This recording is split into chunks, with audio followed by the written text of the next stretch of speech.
भर करके सम्मान कर रहे हैं। के जिला अध्यक्ष आए, जिला अध्यक्ष जौनपुर,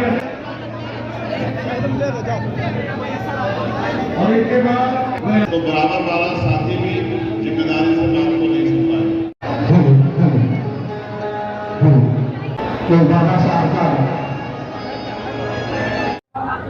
पिछले 15 साल का सूखा हक वंचित बहुजन समाज के खाते में आया है।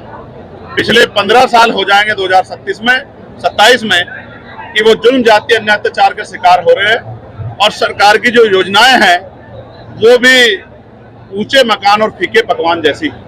इसलिए हक वंचित समाज में भाईचारा बना के और बूथ सेक्टर संगठन को जो है विधानसभा के संगठन को मजबूत करके आजाद समाज पार्टी 2027 के चुनाव को मजबूती से लड़ेगी और जो त्रिस्तरीय पंचायत चुनाव हैं उनको भी बहुत मजबूती से लड़ेगी। उसी की तैयारी के लिए मंडल वाइज ये समीक्षाएं और प्रभु सम्मेलन चल रहे हैं। इसके बाद भी पदाधिकारियों का अलग से कार्यक्रम है जिसमें उनको गाइडलाइन दी जाए किस तरह से उनको अगले 2 महीने काम करना है। फिर समीक्षा करके जो भाईचारा कमेटियां 12 जातियों का भाईचारा संगठन हमने बनाया है उसको किस तरह दुरुस्त करना है और वोट तैयार करनी है और वोट के जरिए इस हक वंचित समाज को शासक बनाना है, इसकी तैयारी हम लोग कर रहे हैं। अंतर्राष्ट्रीय स्तर पे बात करते हैं, क्या पहलगांव हमले के बाद, ऑपरेशन सिंदूर के बाद जब सीज फायर हो गई तो क्या लगातार हमारे सेना के जवानों की जान नहीं जा रही है, क्या शहादत नहीं हो रही है? बिहार के 3 लालों को शहादत जो है, इम्तियाज साहब को, राम प्रसाद बाबू को, मनीष कुमार को जो है 14 तारीख को गोली लगी। तो ये कैसा सीज फायर? हम इतने कमजोर हो गए क्या? कितने मुट्ठी भर के देश से जो है डर बैठे हैं।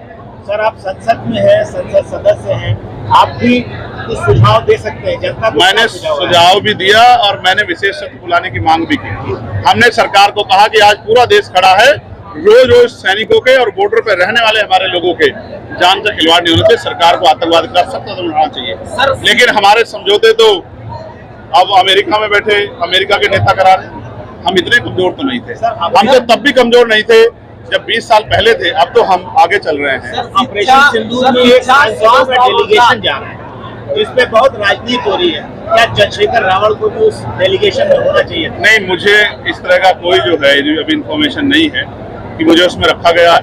हालांकि मैं ये भी बात स्पष्ट कर दूं कि डॉक्टर बाबा साहब अम्बेडकर ने कहा था कि हम अंत्य भारतीय हैं, हम प्रथम और अंत्य भारतीय हैं। तो भारत की अस्मिता, भारत का सम्मान हमारे लिए सर्वप्रथम है, उसके बाद सब कुछ है। इसलिए सरकार से तमाम विरोध के बाद, उनके विचारों का विरोध, उनकी पॉलिसी के विरोध के बाद भी हमने सरकार को विश्वास दिलाया कि आज देश के गौरव का समय, देश की अस्मिता में हमला हुआ, तो हम सब लोग हम देश के साथ खड़े, देश की सेना के साथ खड़े। सेना को लेकर जो जाति और धर्म के मामले भारी हो गए, मैं इससे सहमत नहीं हूँ। सेना की कोई जाति नहीं होती, सेना का कोई धर्म नहीं होता। इस तरह से हम सेना का अपमान हमें जाने में नहीं करना चाहिए। सेना के जवान हैं और उन पे हमें गर्व है क्योंकि वो वहाँ लड़ रहे हैं। इसी वजह से हम यहाँ से उनसे बैठ के मीडिया से बात कर रहे हैं।